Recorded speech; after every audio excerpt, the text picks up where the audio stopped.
ఓం శ్రీ గణేశ శారద మాతృశ్రీ గురుభ్యం నమ.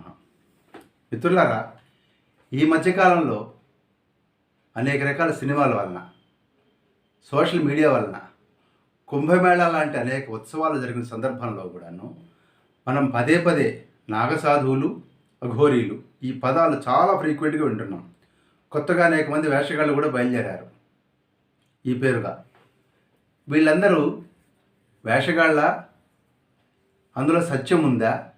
అసలు సత్యం ఏమిటి? మనం కనుక తెలుసుకున్నట్లయితే ఈ యొక్క సినిమాలను కానివ్వండి, ఈ వేషగాళ్ళను కానివ్వండి వినోదంగా భావించగలుగుతాం. లేదంటే మనం ఆ ఉచ్చులో పడిపోయే ప్రమాదం ఉంది. అందుకే ఈరోజు ఎపిసోడ్లో నాగసాధువుల గురించి, అఘోరల గురించి, వాళ్ళ యొక్క ఆచార వ్యవహారాలు ఏమిటి, అసలు వాళ్ళు ఎప్పటి నుంచి చారిత్రక యుగంలో కానివ్వండి, ప్రాచీన యుగంలో కానివ్వండి ఎప్పటి నుంచి వాళ్ళు ఎగ్జిస్టెన్స్లో ఉన్నారు, అలాగే వాళ్ళ యొక్క విధి విధానాలు ఏమిటి, సారూప్యతలు ఏమిటి, భేదాలు ఏమిటి అనే విషయాన్ని మీకు చెప్పేందుకు నేను ప్రయత్నం చేస్తాను. ఈ నాగసాధువులు, అఘోరాల్లో చాలా సిమిలారిటీస్ కనపడుతూ ఉంటాయి. ఇద్దరు కూడా త్రిమూర్తి స్వరూపుడైనటువంటి దత్తాత్రేయ స్వామిని తమ మూల పురుషుడిగా భావిస్తారు. ఇదొక సారూప్యత.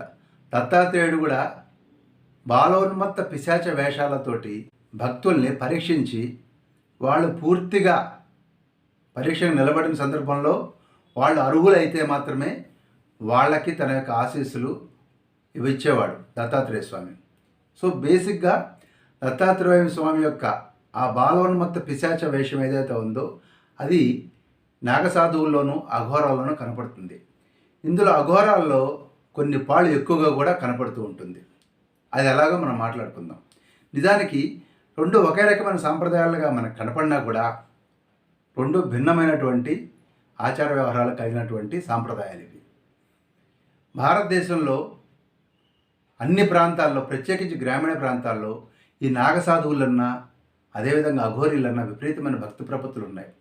వాళ్ళకి అనేక రకమైనటువంటి మాయలు, మంత్రాలు, విద్యలు వచ్చని, వాళ్ళకి అతీంద్రియ శక్తులు కలిగి ఉన్నాయని కూడా జనబాహుళ్యంలో విస్తృతమైన ప్రచారం ఉంది. నిజానికి వాళ్ళు ఇద్దరూ కూడా, అటు నాగసాధువులు కానివ్వండి, ఇటు అఘోరీలు కానివ్వండి, పూర్తిగా వాళ్ళు శివ పూజ ధురంధరులు. అంటే ఎప్పుడు నిరంతరము శివ పూజ చేసి ఆ యొక్క పరమాత్మ యొక్క ధ్యానంలో, భక్తిలో లీనమై ఉండేటువంటి వారు. వీరు బ్రహ్మచారులు, భస్మధారులు. ఒక తేడా ఉంది. ఏంటంటే మన యొక్క నాగసాధువులు మామూలు భస్మం ధరిస్తే అఘోరీలు శవభస్మాన్ని ధరిస్తారు. కానీ ఇద్దరు కూడా భస్మధారులే. ఇద్దరికి అతీంద్రియ శక్తులు కలిగి ఉన్నటువంటి నమ్మకం ఉంది. అదేవిధంగా వీరు ఆత్మలతోటి కానివి, జంతువులతోటి కానీ మాట్లాడగలరని, అలాగే రోగాలను నయం చేయగలరని నమ్ముతారు. ఇక మనం నాగసాధువుల గురించి ముందు మాట్లాడుకుందాం. ఈ నాగసాధువుల సాన్నిధ్యంలో ఎవరైనా కానీ ఒక ప్రశ్నతోటి కానీ ఒక ఆలోచన కానీ వెళ్ళినట్లయితే కనుక వారు ఏ విధమైనటువంటి సమాధానం చెప్పకుండా మౌనం వహించిన సందర్భంలో కూడా వారి నుంచి మనకు జ్ఞానము ట్రాన్స్మిట్ అవుతుంది, జ్ఞానం మనకి ప్రసారం అవుతుంది అని చాలామంది చెప్తూ ఉంటారు. మనం ఈ విషయాన్ని దక్షిణామూర్తి స్వామి కానీ, అలాగే రమణ మహర్షి కానీ వీరి సాన్నిధ్యంలో ఉన్నప్పుడు మన ప్రశ్నలకు వాటంతట అవే మనకు స్ఫురిస్తాయి సమాధానాలు అని చాలామంది చెప్తూ ఉంటారు. ఈ నాగసాధువుల విషయంలో కూడా ఇలాంటి ప్రచారం ఉంది. వారికి ఎలాంటి శత్రుత్వము ఎవరి మీద ఉండదు. వారు ప్రకృతిలో భాగంగా, ప్రకృతిలో మమేకమై నగ్నంగా తిరుగుతూ ఉంటారు. ఎలాంటి అటాచ్మెంట్ లేకుండా పూర్తిగా డిటాచ్మెంట్ తోటి ఉంటూ భౌతిక విషయాల పట్ల కానీ, సౌకర్యాల పట్ల కానీ ఎలాంటి ఆపేక్ష లేకుండా విరక్తులై తిరుగుతూ ఉంటారు. వాళ్ళ జీవితం గురించి కానీ, మరణం గురించి కానీ ఎలాగా వెంపర్లాడరు. శివుడు ఎలాగైతే నిస్వార్థంగా ప్రజల కోసం, వాళ్ళని రక్షించడం కోసం గరళకంఠుడయ్యాడో, విషయాన్ని తన గొంతులో దాచుకున్నాడో మనందరికీ తెలుసు. వీరు కూడా అంతే. ప్రజలకి అవసరమైన వస్తువులేవి వీళ్ళు ఆపేక్షించరు. ప్రజలకు ఏది అవసరం లేదో దాంతోనే వీళ్ళు కాలం వెళ్ళదీస్తూ ఉంటారు. మనకి క్షీరసాగర మదనంలో అనేక రకాలైనటువంటి అద్భుతమైన వస్తువులు, కౌస్తుభం అని కానివ్వండి, లక్ష్మీదేవి కానివ్వండి, చంద్రుడు, అదేవిధంగా ఉచ్చైశ్రవము, కామధేనువు, కల్పవృక్షం ఎన్నో వచ్చినాయి. కానీ శివపరమాత్ముడు ఏం తీసుకున్నాడండి? విషయాన్ని స్వీకరించాడు. మిగతావన్నీ పనిచేశాడు. నాగసాధువుల యొక్క ఆలోచన విధానం కూడా అలాగే ఉండేది. శివభక్తి అలాగే ఇంద్రియ నిగ్రహం కలిగి కుండలిని సాధన ద్వారా జ్ఞానసిద్ధి పొందేందుకు నిరంతరం ప్రయత్నిస్తూ ఉంటారు ఈ నాగసాధువులు. వీళ్ళలో చాలామంది శాకాహారులు ఉన్నప్పుడు కూడా మాంసాహారం వీళ్ళకి నిషిద్ధం కాదు. అయితే అఘోరీలలాగా వీరు శవమాంస భక్షణ చేయరు. అఘోరీలు శవాలని కూడా భక్షిస్తారు. అది వాళ్ళ గురించి చెప్పుకున్నప్పుడు నేను మళ్ళీ చెప్తాను. ఈ యొక్క నాగసాధువులు అనేక రకాల హఠయోగాలు ప్రాక్టీస్ చేస్తారు. ఒకే పొజిషన్లో కొన్ని సంవత్సరాల పాటు ఇలా ఉండిపోయి ఈ చెయ్యి ఇలా నీలుక్కుపోయినటువంటి మరి సాధువులు ఎంతోమంది నాగసాధువుల్ని మనం కుంభమేళా సందర్భంలో చూస్తుంటాం. అంటే కొన్ని సంవత్సరాల పాటు చెయ్యిలా పెట్టి ధ్యానం చేసి ఈ చెయ్యి ఇలా ఉండిపోయినటువంటి నాగసాధువులను మనం టీవీలలో కూడా చూసుంటాం. అదేవిధంగా వీరు అనేక రకాల యుద్ధ విద్యల్లో ప్రావీణ్యం పొంది ఉంటారు. మల్ల యుద్ధం లాంటి విద్యల్లో కూడా వీరు ఆరితేరి ఉంటారు. వీళ్ళు హిమాలయ పర్వతాల్లో ఉండి వేడి కోసం భస్మధారణ చేసి చిలుం లాంటి హుక్క అంటారు చూసారు, ఆ చిలుం రాత్రులు పీలుస్తూ ఉంటారు. నిజంగా ఆది శంకరాచార్యుల కాలంలో వీరికి ఒక క్రమబద్ధమైనటువంటి విధి విధానాలు అమల్లోకి వచ్చాయని, ఆ తర్వాత కాలంలో వారు అదే జీవన విధానాన్ని కొనసాగించారని కూడా పెద్దలు చెప్తూ ఉంటారు.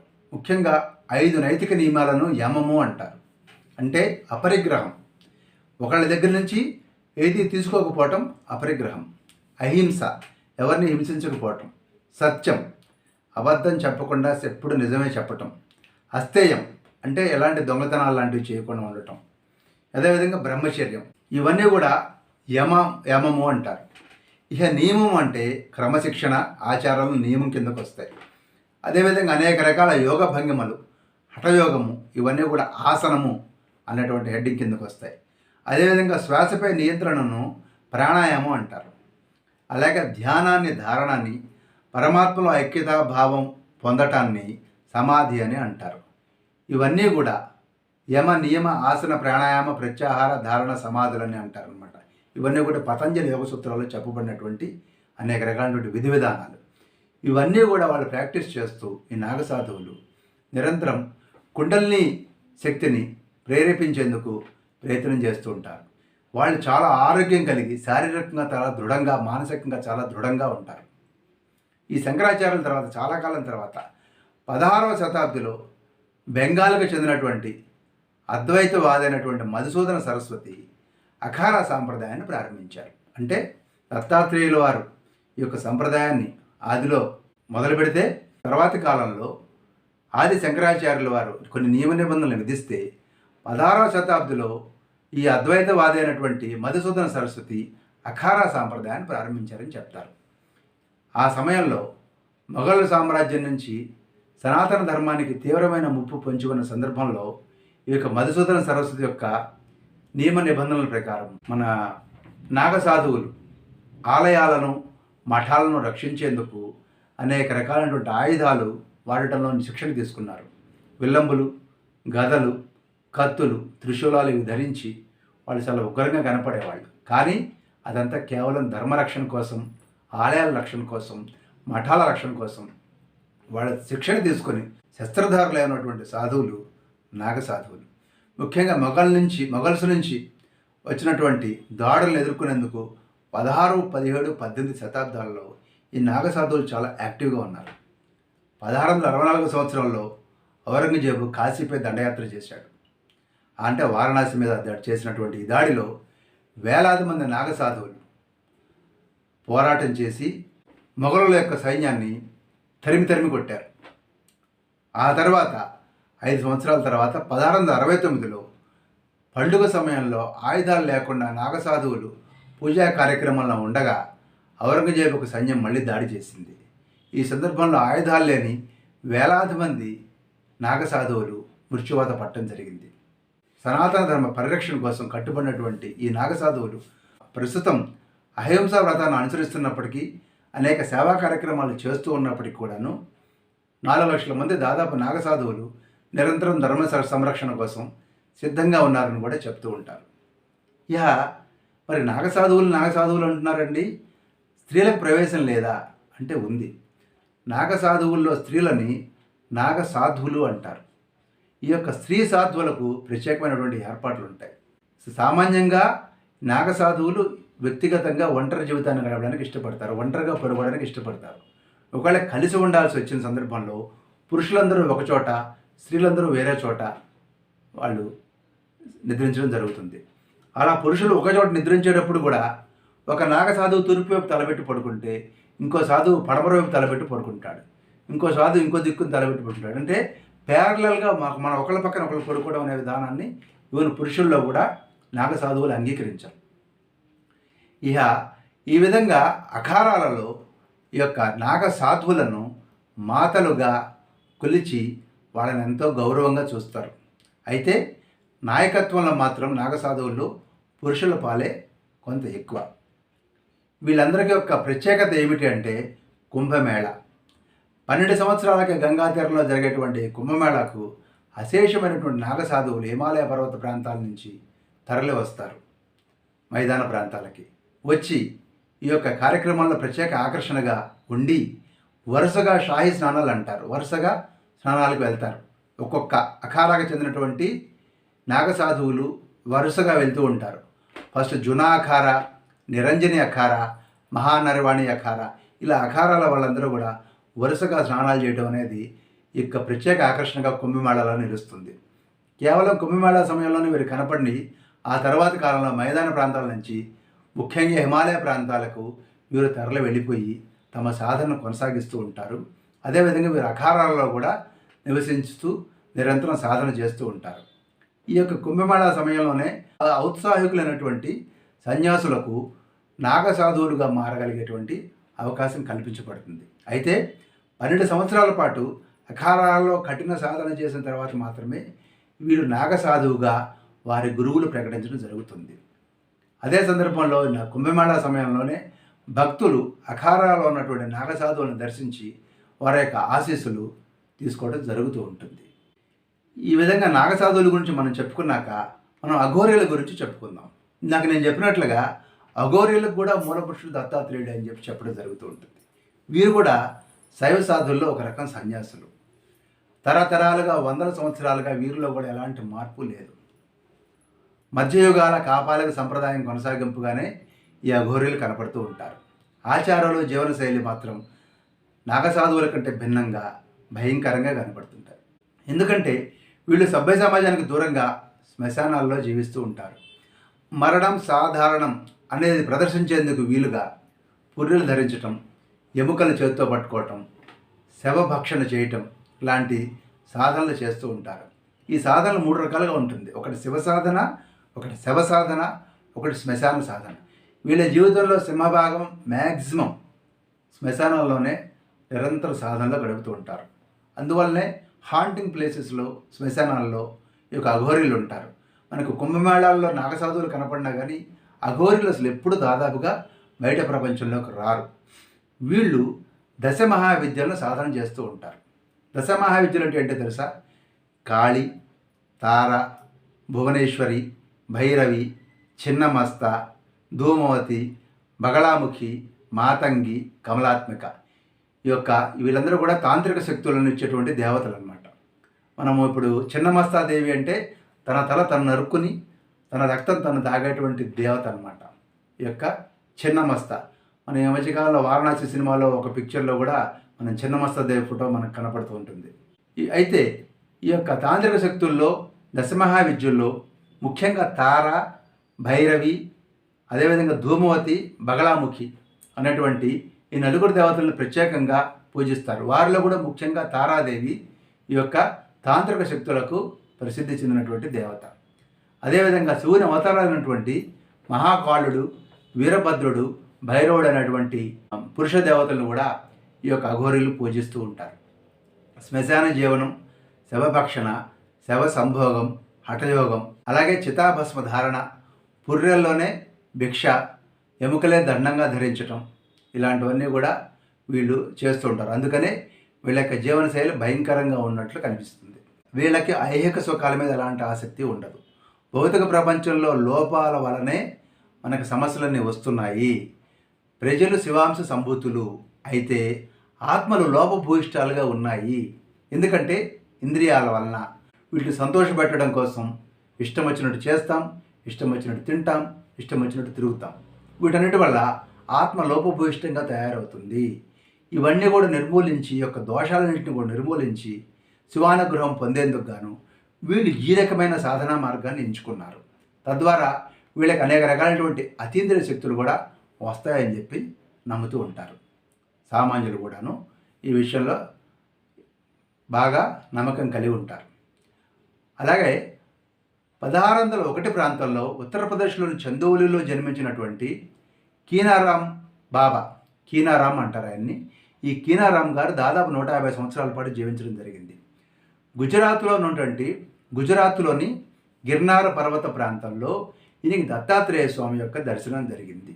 దత్తాత్రేయ స్వామి ఈ కీనారాం బాబాకు తన శరీరం నుంచే మాంసాన్ని తీసి అతనికి ప్రసాదంగా పెట్టాడని, ఆ విధంగా కీనారాం బాబా ఈ యొక్క అఘోరేలకు 2వ తరంలో మూలపురుషుడైనట్లుగా చెప్తూ ఉంటారు. వీరికి పాకిస్తాన్ లేదా బెలూచిస్తాన్ ప్రాంతంలో ఉన్నటువంటి హింగ్లాజ్ మాత ఆవిడ వీరికి మూల దేవత. హింగ్లాజ్ మాత అంటే మీకు అది గుర్తొస్తున్నారు. సాహసం అని ఒక సినిమా వచ్చింది, గోపీచంద్ సినిమా, మీరు చూసే ఉంటారు. అందులో హీరోయిన్ హింగ్లాజ్ మాత కోసం అని చెప్పని పాకిస్తాన్ వెళ్ళడం జరుగుతుంది ఆ సినిమాలో. ఆ హింగ్లాజ్ మాత ఎవరైతే ఉన్నారో ఆవిడ అఘోరేలకు మూల దేవత అన్నమాట. సతీదేవి తల పడినటువంటి శక్తిపీఠమే ఈ హింగ్లాజ్ మాత. ఆ విధంగా హింగ్లాజ్ మాతని వీరు నిరంతరం పూజిస్తూ ఉంటారు. వారణాసి ముఖ్య కేంద్రంగా అనేక సేవా కార్యక్రమాలు వీరు నిర్వహిస్తూ ఉంటారు. అక్కడే ఈ బాబా కీనారాం యొక్క కేంద్రం కూడా అక్కడే ఉండటం జరిగింది. అంతేకాకుండా అనేక రకాల కుష్ఠ నివారణ కేంద్రాలు, అనేక రకాలైనటువంటి సేవా కార్యక్రమాలు కూడా వీరు నిర్వహిస్తూ ఉన్నారు. ఎక్కువగా రాజస్థాన్లోని మౌంట్ అబూ ప్రాంతంలో, ఇతర నిర్మానుష్య ప్రాంతాల్లో కూడా ఈ యొక్క అఘోరీలు జీవిస్తూ ఉంటారు. మన నాగ సాధువులకు అఘోరులకు మధ్య ఉన్నటువంటి ముఖ్యమైనటువంటి భేదాల గురించి ఒకసారి మాట్లాడుకుందాం.